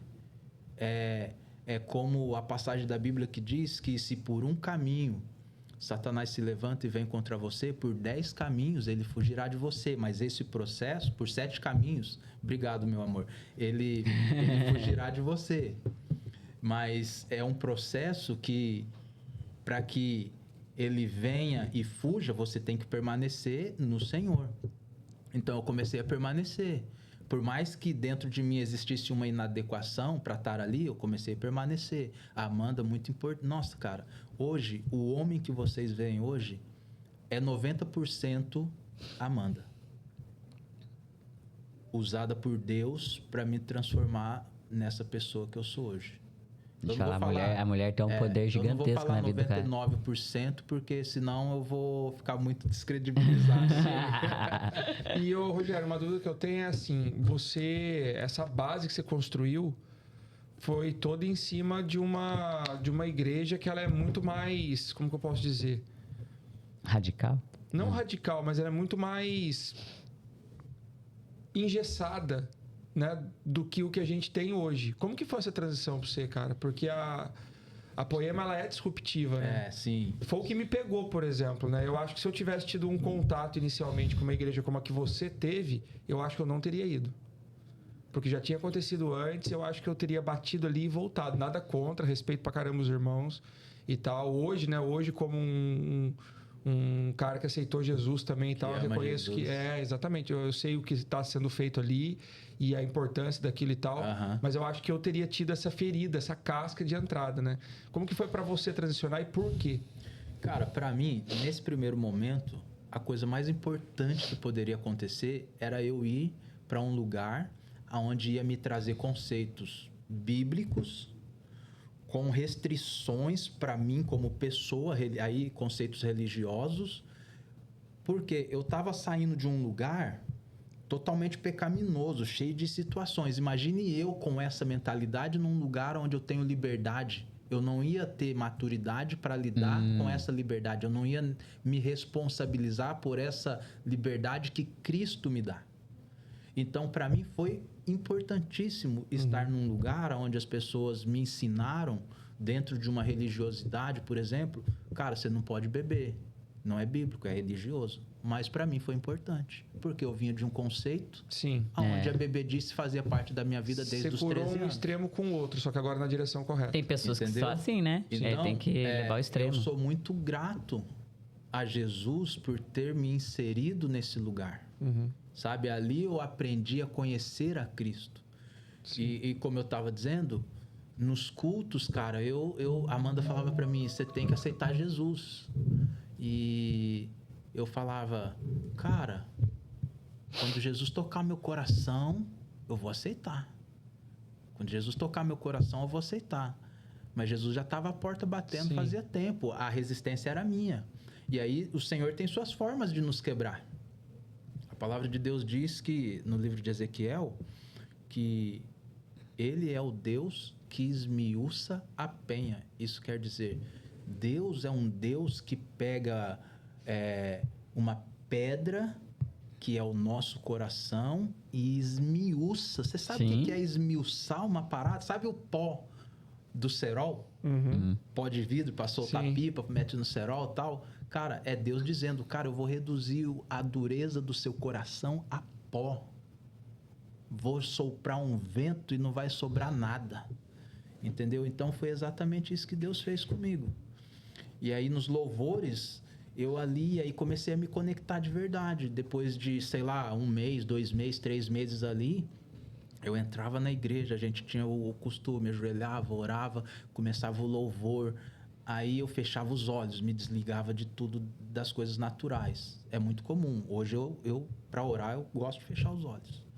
E aí desligava das coisas naturais, começava a louvar, começava a vir um momento de adoração e Deus começou a me mostrar coisas, eu não sabia nada, eu com um novo convertido igual vocês, não sabia nada do que estava acontecendo, eu estava sendo discipulado.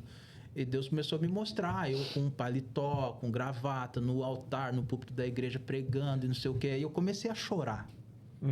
Entendeu? Deus podia fazer de todas as maneiras. Olha a maneira mais doce, mais amorosa, mais perfeita que Deus foi escolher fazer isso comigo. Tá? Essa foi a minha experiência. Quase que um convite, assim, né, pra você, cara. né? Por que eu chorava? Porque eu falava, cara, eu não quero isso.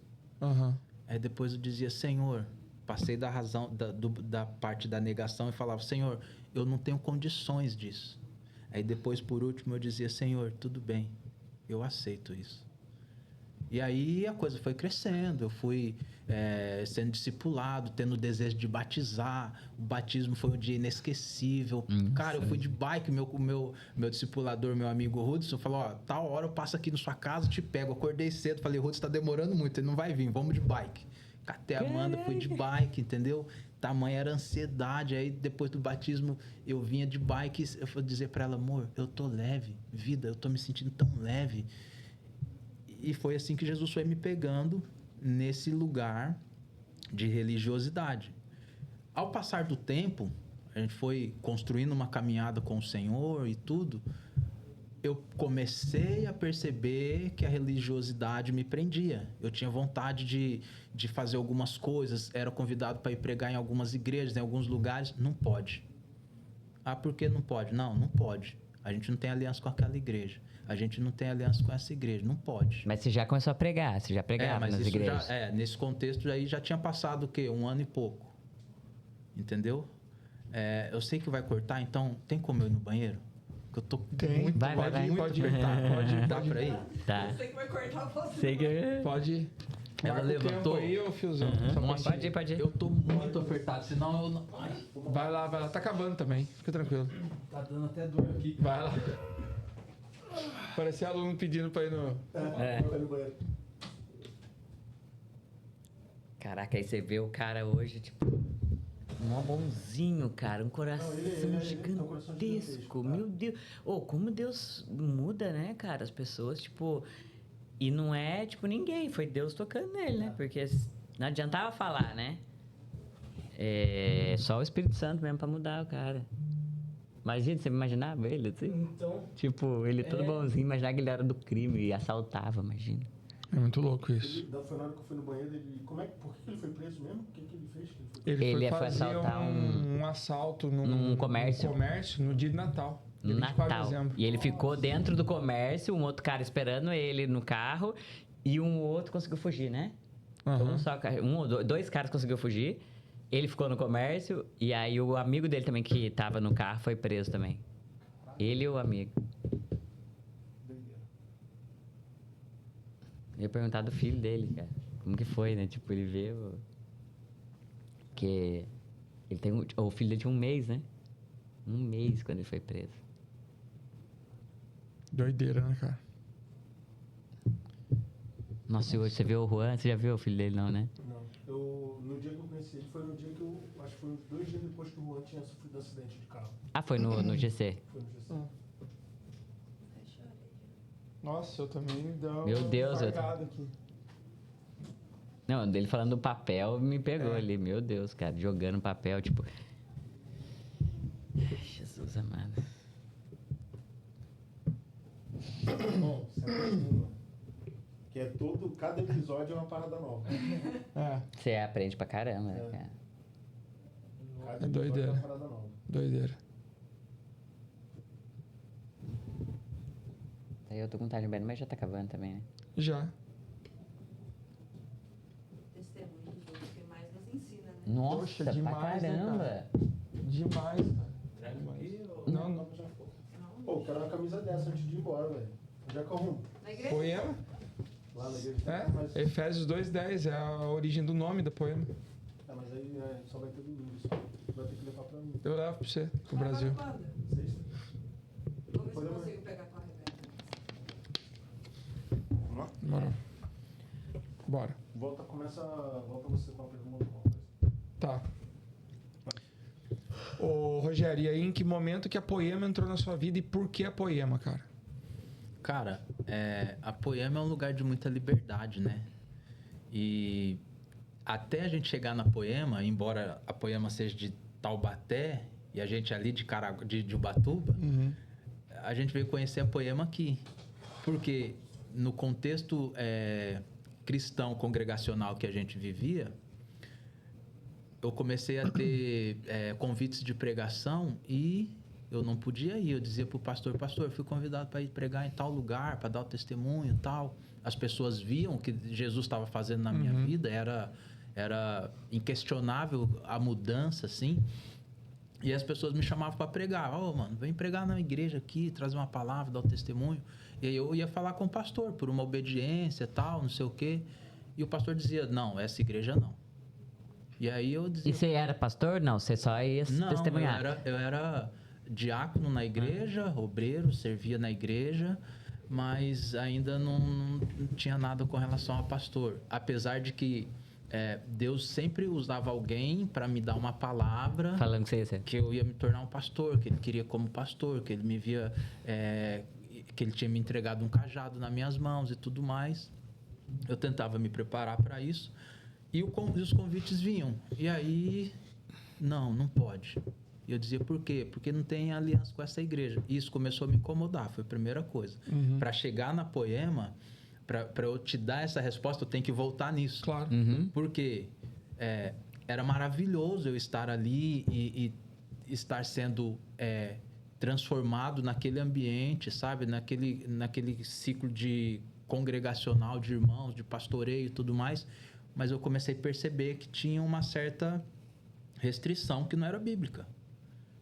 E aí, eu e a Amanda, a gente voando no Espírito e tal, e Deus fazendo as coisas dentro da gente, o Espírito Santo movendo dentro da gente, e sempre parava nisso.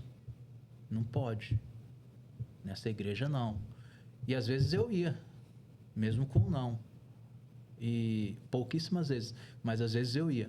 Porque era uma coisa muito forte, né? Mas isso começou a incomodar muito, essa centralidade da voz de uma pessoa querendo ser a voz de Deus. Eu ouvi uma coisa que ela era muito dura, mas era muito forte, era um abuso emocional, espiritual que a gente vivia, que era o quê? Se você vai para um lugar fora de autorização, você está em rebelião. Isso era uma maneira de nos manipular, de nos manter ali naquela redoma religiosa, entendeu? A parte bíblica cristã era espetacular, mas era muito centralizado. Então, isso começou a me incomodar. E aí a gente começou a ouvir outros pastores, e eu ouvia muito, fui descobrir um ministério chamado Mevan, que tinha o pastor Luiz Hermínio surgindo na época para uma evidência, e ele trazia a pregação de um evangelho que batia de frente com aquilo que eu sentia. Eu dizia, cara, é isso aí que eu acredito. Sabe? Então a gente começou a ser desafiados, porque aqui tem um evangelho que me curou, me apresentou Jesus, mas ele não bate com esse. Entendeu? Então, até chegar num lugar de encontro com o poema, a gente transicionou também nesses lugares. E acaba que a gente entra num conflito, porque a gente tem essa coisa de uma fidelidade, uma hombridade, uma gratidão. Então, a gente se prendia naquele lugar que a gente estava. E, cara, era bom. Ao mesmo tempo, vinha um pouco do ego, que em uma certa altura do campeonato a gente aí já era apresentado na igreja como pastores auxiliares dos nossos pastores, da igreja local, entendeu? Então, no bairro ali e na congregação a gente exercia uma autoridade, uma funcionalidade no corpo da igreja muito grande. Então, de certa forma, também aquilo era gostoso para nós. E era mesmo. E tudo bem, não tinha nada de errado nisso. Mas isso começou a nos incomodar. E, ao mesmo tempo, o Espírito Santo fazendo muita coisa no nosso interior, Deus tratando com a gente. E aí, para resumir um pouco o caminho disso, a maneira com que Deus usou para nos tirar desse contexto muito religioso foi nos permitindo vir para cá. Porque, de outra forma, dificilmente a gente sairia tão decididamente, sabe? E Deus falou com vocês, tipo assim... lógico, né? Vai para os Estados Unidos. Tipo, vocês tiveram alguma palavra, alguma coisa assim, que vocês falaram, ou não foram...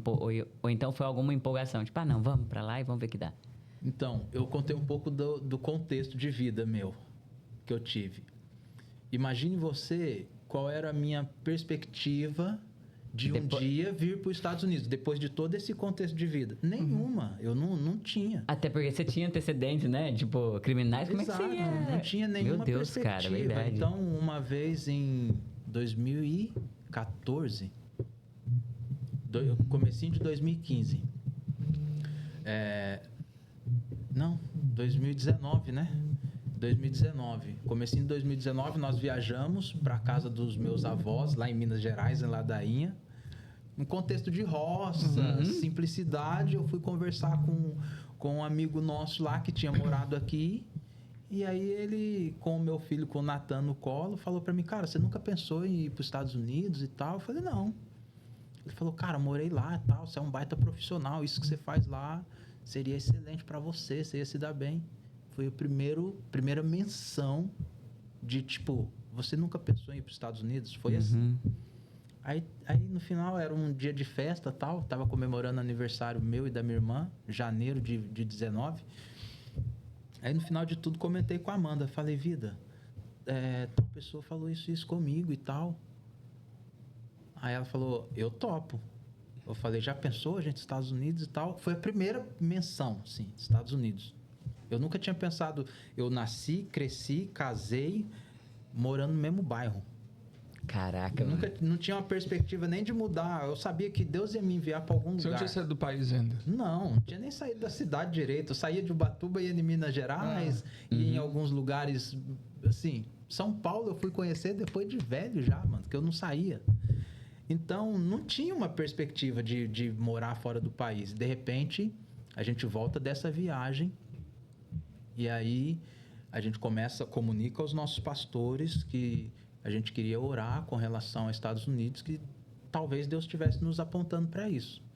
E aí os nossos pastores locais do nosso bairro, amigos queridos nossos, aí falou, não, mas o pastor presidente nosso quer empossar vocês como pastores de uma congregação lá do Periquiaçu, vocês devem conhecer, o bairro Periquiaçu. Tinha uma congregação lá que estava passando por uma transição de pastores, ele queria nos mandar para lá.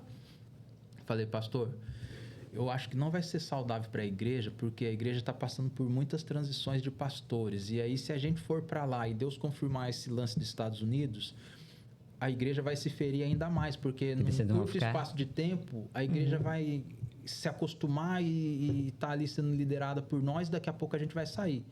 Vamos esperar e vamos orar sobre Estados Unidos primeiro. Aviso pro pastor presidente que nós não vamos aceitar essa proposta agora, tal. A gente fica feliz, honrado e tal, mas não é para agora. E aí começamos a orar.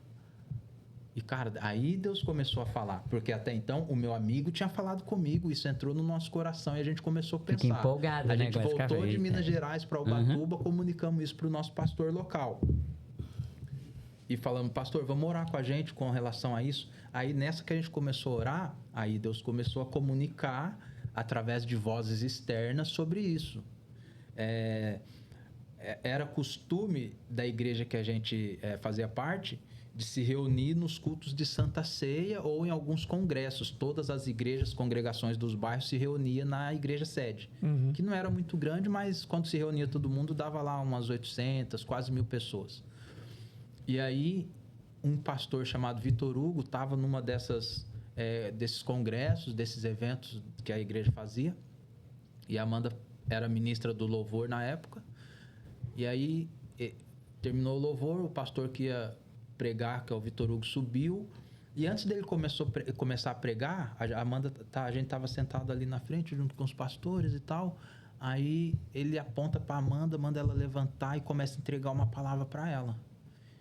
Eu estou vendo você com uma bandeira na mão, tremulando uma bandeira. Essa bandeira tem as cores vermelha, branca e azul. Deus vai te mandar para esse lugar, é um lugar internacional. Papapá. Aí, ninguém sabia de nada. Eu não tinha comentado, era só eu, Amanda e os nossos pastores. Ninguém sabia de nada. Por isso que eu digo, aí Deus começou a falar de uma maneira externa. Sim. Porque, às vezes, Deus vai pôr um desejo no teu coração. Aí você vai falar, Senhor, confirma isso para que eu não haja na minha emoção, no meu desejo humano. E aí Deus vai usar vozes externas ligadas ao mesmo corpo que você participa. No caso, hoje, a nossa igreja Poema. E Deus vai usar pessoas desse corpo que você também faz parte para comunicar isso a você e te confirmar isso de diversas formas. Foi assim que aconteceu. Nesse meio tempo, tinha um amigo nosso, ele produziu a música da Amanda uma vez. Ele trabalhava com visto. Então, a gente voltou da viagem e fomos procurar ele.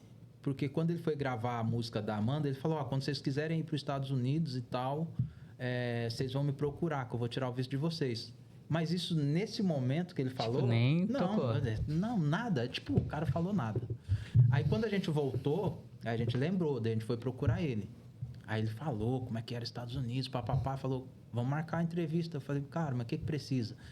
Tem passaporte e tal, não sei o quê. Eu falei, não tem nada, não tem nem passaporte. Ele falou para nós, tira o passaporte, depois que vocês tirar o passaporte, vocês voltam aqui. Isso era finalzinho de janeiro de 19. Aí passou janeiro, passou fevereiro, março, a gente voltou nele com os passaportes.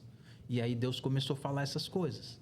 Aí ele falou, beleza, agora tem os passaportes, tem que marcar as entrevistas. E o meu custo aqui e tal, dava um valor alto lá, não era pouco. Porque era eu, Amanda, Juan e Natan, 4 entrevistas, 4... Como é que fala? Esqueci. Mas, ok. As taxas, né? 4 taxas, Então, não era barato, mas a parte dele, aí eu tinha que pagar tudo para ele. Só que aí Deus começou a confirmar tudo. Aí virava e mexia, alguém tava falando pra gente alguma coisa que trazia confirmação. Nesse meio tempo, a gente não abriu para ninguém ainda. Sim. A coisa foi tanta que na congregação local onde a gente morava, no bairro do Ipiranguinha, tinha um rapaz lá que ele era diácono da igreja, afastado, vivia na rua com uma condição de rua, na bebedice, na drogadição. Cara, esse rapaz, eu comecei a abraçar ele durante os cultos, no final do culto, ele chegava lá na igreja embriagado e tal, queria uma oração, de vez de eu orar, eu abraçava, ele se afeiçoou a mim por isso. Cara, esse rapaz, embriagado às vezes sob o efeito de drogas, um dia ele vira para Amanda, a gente terminando o culto, aí ficava lá orando pelas pessoas, a gente era os últimos a fechar a igreja e ir embora. Aí um dia o carro estacionado na calçada que ele estava sentado assim, aí ele já tinha uma intimidade comigo, com a Amanda, de nos procurar, de nos conversar e tal. Ele virou para Amanda e falou assim, Deus está te pondo num pássaro de asa. Você vai voar e tal. Então, Deus não deixou dúvidas de que Ele ia nos tirar daquele lugar. Caraca. Através até da boca de uma pessoa que estava embriagada. Aí você fala, Rogério, mas como isso? É porque Deus, Ele não revoga o dom que Ele entrega para uma pessoa. Nossa, eu li isso hoje na Bíblia, você acredita?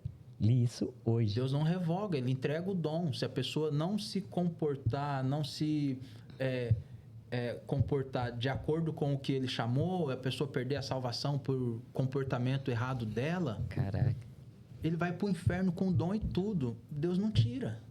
Sabe? Então, aquele cara, mesmo embriagado ali, sob efeito de álcool, ele falou sobre uma coisa que ele não tinha a menor noção, cara. Caraca, muito Ele louco. não fazia menor sentido para ele falar isso. Sim. E ele falou. Então, foi assim que Deus nos falou que ia nos tirar daquele conceito e nos trazer para cá. E aí, quanto tempo vocês estão aqui já? Cara, vai fazer 6 anos, 5 anos e meio. 6 anos em junho. Nós chegamos em dia 10 de junho de 2019. E aí chegamos aqui, agora fora desse conceito congregacional, e procurando uma igreja, querendo congregar, querendo servir a Jesus, achando que Deus ia fazer 1 milhão de coisas, né? Porque são muitas promessas. Aí a gente abriu para as pessoas que a gente realmente ia vir embora e tal e tal. Então, muitas pessoas entregou algumas promessas. Quando a gente chegou aqui, a gente chegou nessa expectativa. Muita coisa vai acontecer. Deus vai fazer aqui agora, nossa vida espiritual vai romper. E, na verdade, Deus nos trouxe para cá e a primeira coisa que Deus nos ensinou foi a ser gente. Sentir aquilo que a gente realmente sente, governar isso, sabe? Fomos procurar igrejas e a igreja que a gente não se sentia à vontade. Nada a ver com a igreja, mas era a ver com a gente. Sim. Então, até chegar na Poema, a gente teve um trajeto, teve um percurso. A gente... E quanto tempo, mais ou menos, que você estava aqui? A gente estava já há 4 anos aqui. Caraca! Demorou. Por quê? O Leandro já vivia aqui nos Estados Unidos há algum tempo, mas não tinha igreja. O Leandro servia as igrejas. E quando começou a questão da igreja Poema aqui, começou com uma reunião. O Leandro discipulando uma família, reunindo com algumas pessoas. Isso foi crescendo até se tornar uma igreja. Nesse meio tempo que se tornou Bem uma Leandro igreja... isso, né? Nesse meio tempo que se tornou uma igreja, um casal de amigos nossos em comum incríveis, que é o Naldi e a Lud, a família Naldi, conheceu Leandro. E aí, na igreja na escola do Natan, também a Amanda conheceu a Lud, porque a Mairine, a filha deles, do Naldi e da Lud mais nova, estudava ali. A gente se conheceu ali, a Amanda e a Lud, depois eu e o Naldi fizemos uma amizade, e aí eles começaram a ir nas reuniões que o Leandro estava fazendo. Eles já conheciam o Leandro, mas não de congregar, não de igreja. Foi aqui que eles vieram a ter esse contato com o Leandro como igreja, pastor deles e tudo mais. E porque a gente era muito amigos, somos muito amigos, como irmãos presentes que Deus nos deu. Naldi tem um irmão gêmeo, o nome do irmão dele é Rogério. É verdade. E aí... Ele é um irmão para mim, sabe?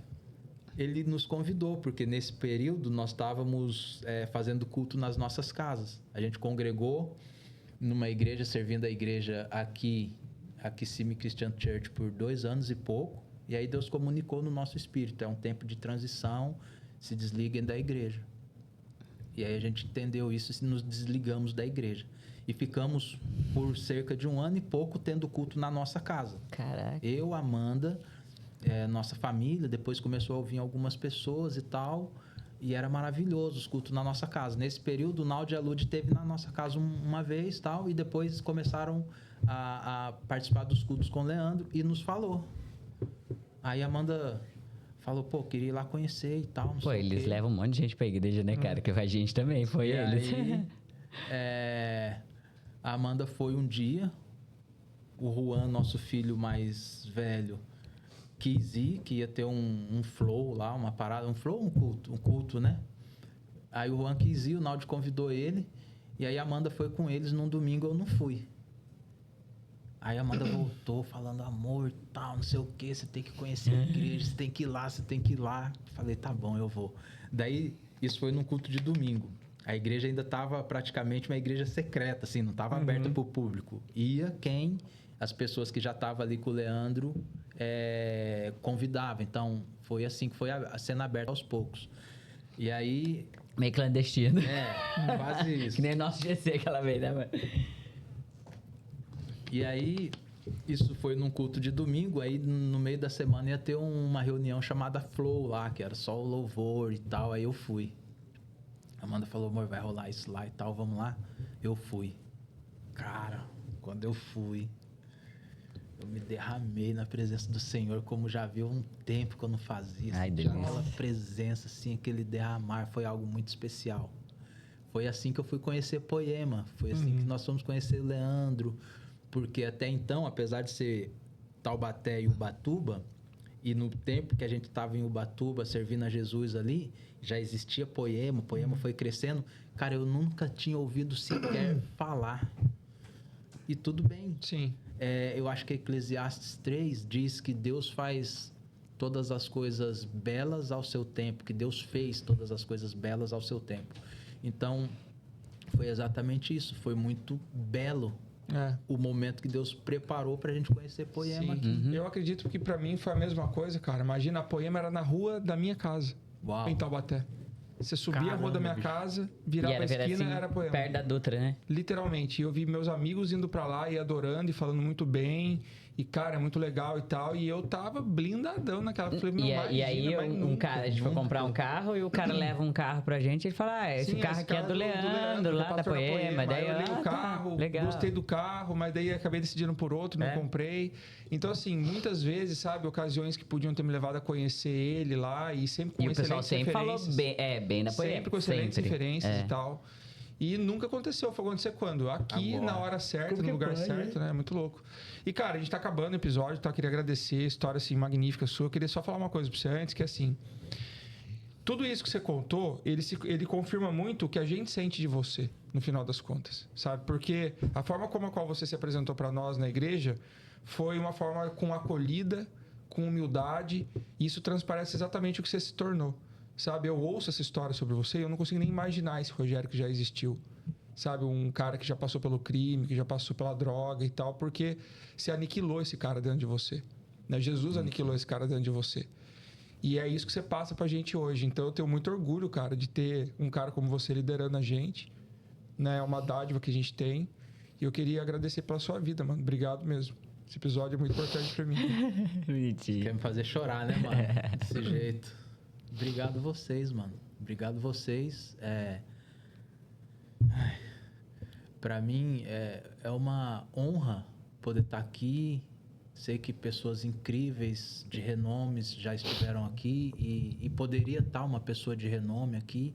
E você abrir esse espaço junto com a Dora para nos receber aqui. É uma honra muito grande. É uma honra maior ainda poder falar daquilo que Jesus fez, está fazendo na minha vida, na minha família. Eu ainda tenho que aniquilar esse cara dia após dia, porque vira e mexe, esse cara fica querendo voltar. Eu estou num processo de autoconhecimento, fazendo terapia, e isso é muito importante, tem muito a ver com o que Cristo trouxe para nós, porque Cristo se despiu de si mesmo e nos apresentou a humanidade dele, e através disso nós tivemos acesso de conhecer o Pai. Jesus diz, quem vê a mim, vê o Pai. Então, poder falar disso que Jesus tem feito na minha vida e está vivendo todos esses processos de autoconhecimento, tem me tornado essa pessoa, de estar vivendo um avivamento, sabe? É o que eu estou vivendo na minha casa. O avivamento, ele vai começar dentro de você. Nós vamos ter manifestações disso nas reuniões de domingo, nós vamos ter manifestações disso nas reuniões de GC. Se a gente começar a falar aqui de Jesus, daqui a pouco nós vamos ter uma manifestação disso também aqui. E glória a Deus por isso, mas começa dentro de nós. E esse tempo eu estou vivenciando isso e tem sido incrível. Eu fiz 43 anos, dia 14 de janeiro agora. E, cara, eu estou descobrindo coisas magníficas, é um privilégio isso, sabe? e traz uma maturidade para eu servir a Jesus melhor, para eu ser um pai melhor, para eu ser um esposo melhor para Amanda. Quero falar isso olhando para ela, ela tá ali atrás de nós. Eu vou falar isso olhando para você. Ela é a pessoa, tirando Jesus, mais importante da minha vida, porque ela acreditou em mim, sabe? A Bíblia mostra que quando Jesus morreu, todas as pessoas foram embora, mas teve 2 pessoas que pediram o corpo morto de Jesus, sabe?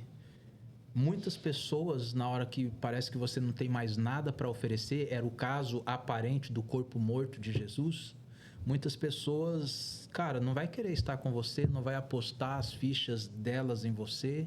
E foi assim na minha vida. Muitas pessoas disseram, cara, você não vai ser mais nada, você só vai ser mais um ex-drogado, um ex-bandido, um ex-alguma coisa.